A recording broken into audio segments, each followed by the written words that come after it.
Salut à tous, aujourd'hui on va discuter des techniques en guitare, mais surtout les techniques les plus extrêmes qu'il existe. C'est parti.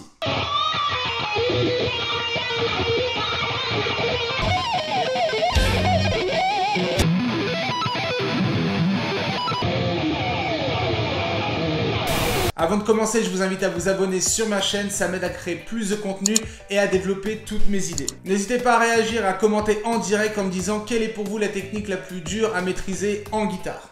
Donc c'est parti, je ne sais pas si vous savez, mais depuis que la guitare électrique existe, les guitaristes n'ont fait qu'évoluer, que ce soit par rapport à leur utilisation, la sonorité ou les nouvelles techniques mises en place. Et avec les guitares héros qui sont apparues dans les années 70-80, ou même avec le métal de nos jours, des techniques parfois extrêmes et des jeux particuliers sont apparus et ressortis de la curiosité de certains guitaristes. On peut penser par exemple à Van Halen qui était un pro du tapping,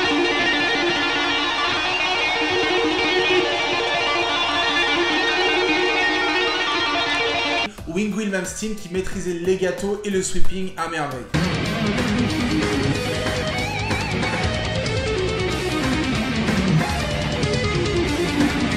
Donc ces guitaristes étaient à la recherche de nouveaux sons, toujours pour épater le public ou créer des nouvelles diversités sonores. Et par la suite, d'autres guitaristes, que ce soit amateurs ou pros, ont fait évoluer ces techniques. Et aujourd'hui, on se retrouve même avec des guitaristes qui jouent sur 7, 8 ou 9 cordes, donc on rentre carrément dans un autre monde.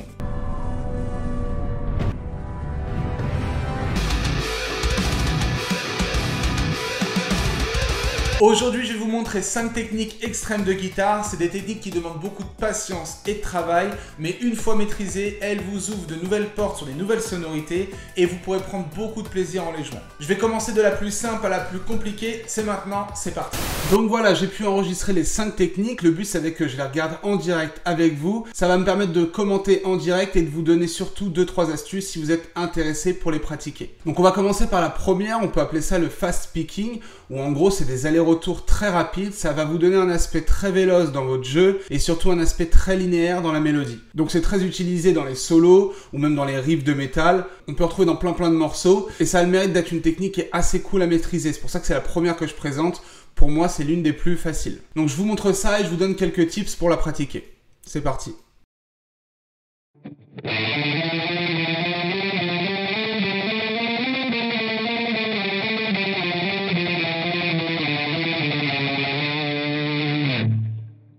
Donc voilà, en gros, vous avez vu, on peut donner un aspect très mélodique et c'est un aspect qui est très linéaire dans le jeu, c'est ce que je vous disais au début. Dans l'esprit, c'est une technique qui n'est pas très complexe. Le but, c'est vraiment, comme d'habitude, de répéter le mouvement, mais d'avoir des appuis au maximum. Si vous regardez ma main, en fait, j'essaye vraiment de bouger le moins possible, entre guillemets. C'est-à-dire que j'ai le poignet vraiment fixé sur la guitare.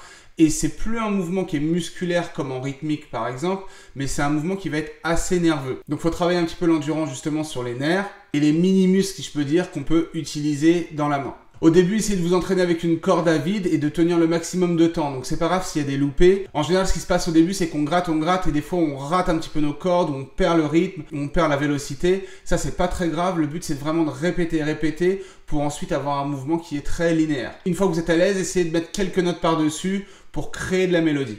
Une fois que vous êtes à l'aise avec cette technique sur une corde, je vais vous montrer une autre partie de cette technique qui se situe sur plusieurs cordes. Donc là, c'est un petit peu plus dur parce qu'il y a du changement à faire. Regardez ça.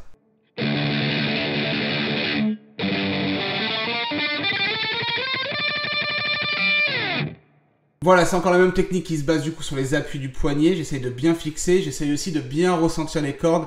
C'est quelque chose d'important. Encore une fois, pensez à pratiquer sur une corde et ensuite sur plusieurs cordes. Il y a plein d'exercices qui traînent sur internet pour ça, mais si vous voulez par exemple cet exercice ou cette tablature-là, faites-moi signe dans les commentaires.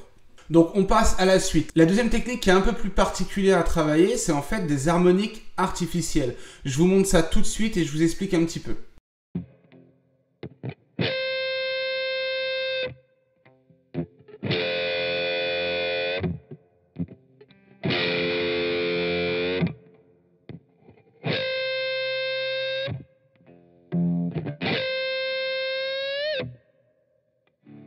Donc comme vous l'avez vu, c'est un son qui est assez particulier, ça change carrément la tessiture, la sonorité d'une case. Là je suis dans les cases graves et on a l'impression d'avoir un son hyper aigu. Vous avez peut-être entendu ça dans des morceaux comme Metallica, Iron Maiden ou même des morceaux de métal et de gen très modernes. C'est une technique qui est très utilisée, que moi j'aime bien utiliser. Donc là pour réaliser ces techniques, c'est quelque chose de très particulier mais qui se situe uniquement sur la main droite, la main où il y a le médiator. Si vous êtes gaucher, vous inversez. Ce qui se passe, c'est qu'en fait, c'est une alchimie entre le médiator et la partie de ce pouce-là. En fait, le but, ça va être de venir claquer le médiator contre cette partie du pouce. Donc en gros, c'est propre à chacun, il faut vraiment ressentir le mouvement. Mais ce qui se passe, c'est qu'on va faire un mouvement très bref, comme si on allait écraser la corde, et ça va rebondir d'un seul coup sur le pouce. Et ça va créer cette petite sonorité. Alors ce qui se passe au début, c'est qu'on a beau écraser, et le pouce, il écrase la corde, donc ça coupe tout. Il faut vraiment être très bref dans le mouvement. Je vous montre aussi ce que ça donne sur des aigus. Donc regardez bien sur les dernières notes de chaque série, mon pouce, il va venir vraiment claquer contre la corde. Et j'écrase bien le médiator.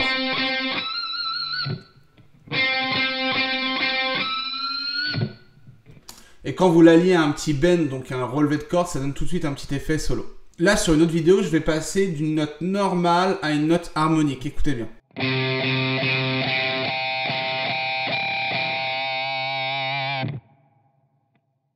Voilà, je la remets juste pour que vous voyez. Au début, j'ai le pouce qui est complètement ouvert et le médiator qui tape normalement. Et plus je continue,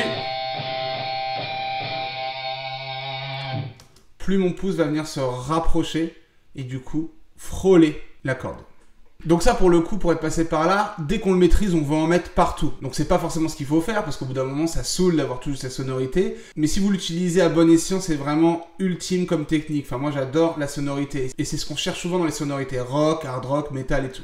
Donc par la suite, une fois que vous maîtrisez bien cette technique, le but, c'est de le rentrer dans des riffs et dans d'autres rythmiques. Là, j'ai construit pour vous un petit riff assez métal, où je me suis amusé à remplir d'harmoniques. Et vous allez voir que ça sonne tout de suite.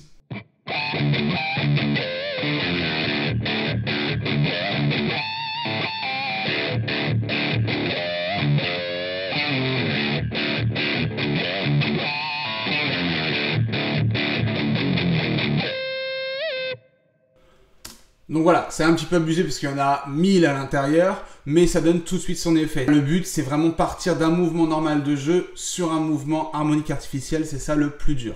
Entraînez-vous et vous allez kiffer. Alors, troisième technique, une de mes techniques favorites que j'ai beaucoup utilisée quand je faisais du métal et que j'adore composer avec ces techniques, et je trouve que c'est un effet vachement mélodique, c'est le tapping. Donc le tapping, comme son nom l'indique, on va venir taper, donc on va plus gratter avec le médiator, mais on va venir sur le manche avec la main droite, la main qui avait le médiator, pour venir taper quelques notes. Je vous mets tout de suite un exemple.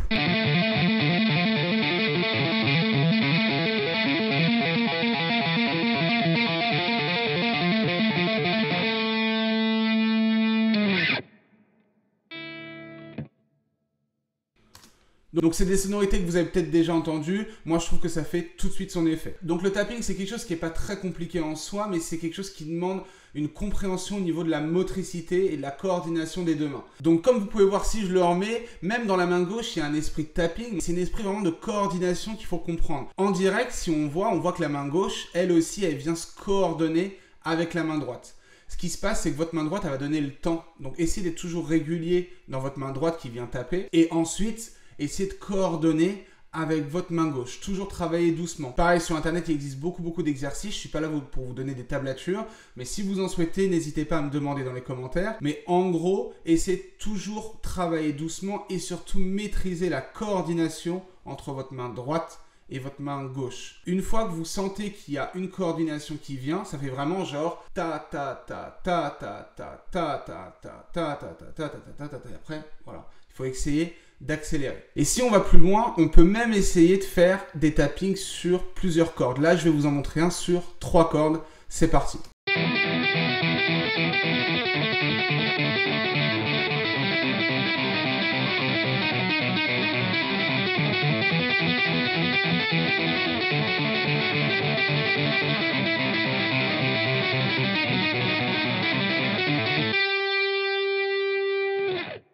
Donc celui-là, j'avoue qu'il est vachement mélodique. Là, le but, c'est vraiment, encore une fois, d'avoir une coordination maximale entre chaque toucher de doigté et chaque tapping au final. Donc celui-là, il est un petit peu particulier parce qu'il se situe sur 3 cordes, mais il a le mérite d'être vachement mélodique. Et comme vous pouvez le voir, je viens chercher des notes en tapping qui créent une petite mélodie et par-dessus, il y a des accords. Donc pour le tapping, voilà, pensez coordination entre chaque doigt, pensez à travailler doucement et à ressentir cet esprit de roulement entre chaque main.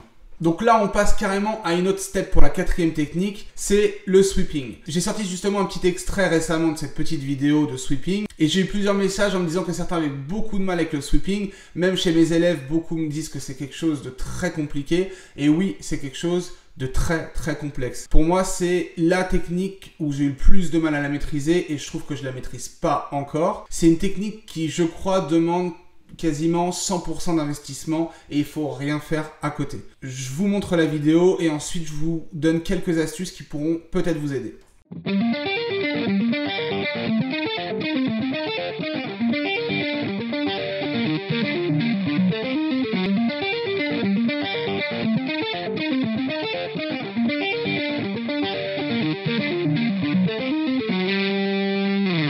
J'ai essayé d'être au maximum propre sur ce sweeping. Sweeping, ça veut dire balayer. Donc effectivement, il y a un mouvement de balayage dans la main droite. Donc là, je vous apprends rien. Mais quand j'enseigne le sweeping, c'est quelque chose par lequel il faut commencer. Je pense qu'il est nécessaire de travailler en mute. Donc en mute, ça veut dire que vous étouffez vos cordes avec votre main gauche et essayer de comprendre ce balayage à 100%. Quand je dis à 100%, c'est comprendre la descente de balayage qui va vraiment descendre progressivement, par exemple. Le mouvement de transition sur la remontée. Et en fait, pas bêtement faire un balayage où on ne comprend pas tout ce qui se passe, mais toujours essayer de ressentir ce balayage à la main droite. Donc ça, c'est quelque chose qui est plutôt faisable pour tout le monde à faire, mais comprendre le mouvement, c'est quelque chose qui est difficile, surtout en sweep.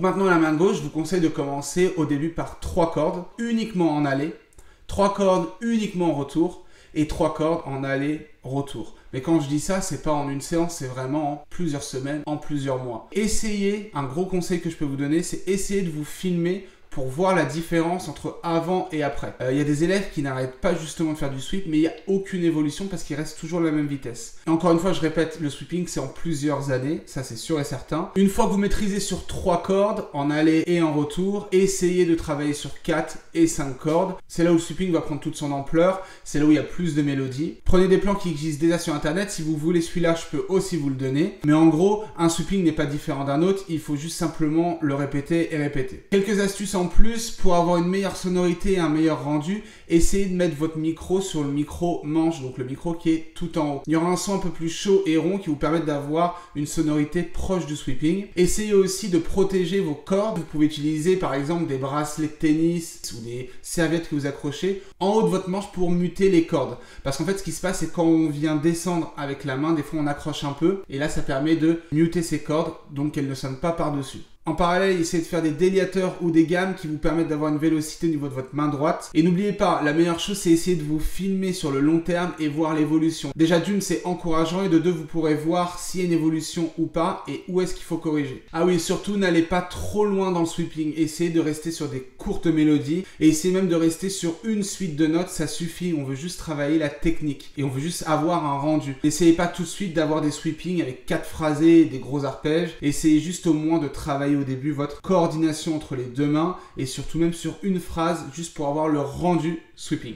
Donc 5e et dernière technique, là c'est un petit bonus, c'est une technique qui mélange un petit peu tout. Il y a un petit peu de sweeping, il y a un peu de tapping, il y a du tapping un peu plus particulier et ça permet d'avoir des mélodies assez originales, des mélodies un peu plus extrêmes pour le coup. Donc là c'est un riff que j'ai composé il y a quelques temps, je vous montre ça tout de suite.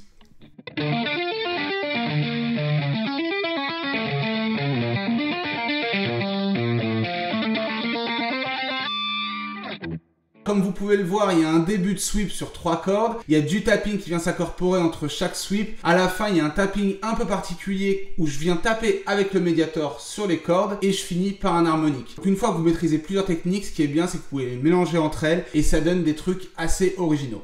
Donc voilà, si je fais un petit récap sur les techniques que je vous ai montrées et si on fait un point ensemble sur les commentaires, ce qui ressort c'est la patience, la pratique et surtout la coordination de vos mouvements. Et chacune de ces techniques en tout cas sont accessibles pour tout le monde. Donc je vous invite à pratiquer une de ces techniques, celle qui vous plaît le plus. Prenez votre guitare et foncez. Voilà, j'espère que ça a été clair et que ça vous a plu. Donc si vous souhaitez maîtriser ces techniques, il n'en tient qu'à vous. Je vous l'ai dit, ça demande beaucoup de travail, beaucoup de patience. Ne vous étonnez pas au début si ça ne ressemble à rien. Je suis passé par là aussi, d'autres sont passés par là. Vous pouvez aller voir des tutos sur internet, des profs qui vous montrent une de ces techniques si vous êtes intéressé. Vous pouvez aussi aller voir mes tutos. Donc pratiquez, pratiquez et vous y arriverez. Je voulais aussi préciser qu'il n'y a pas que ces techniques qui sont extrêmement guitare, il y en a plein d'autres. Par exemple sur guitare acoustique on peut en retrouver, notamment le fingerstyle qui permet de jouer plusieurs instruments avec une guitare et utiliser même des percus en même temps qu'on joue, ça c'est très extrême. Il y a aussi le slap, c'est une technique de bassiste à la basse. Donc je voulais juste dire que ces 5 techniques ne sont pas les seules et c'est celles en tout cas que j'ose un petit peu maîtriser.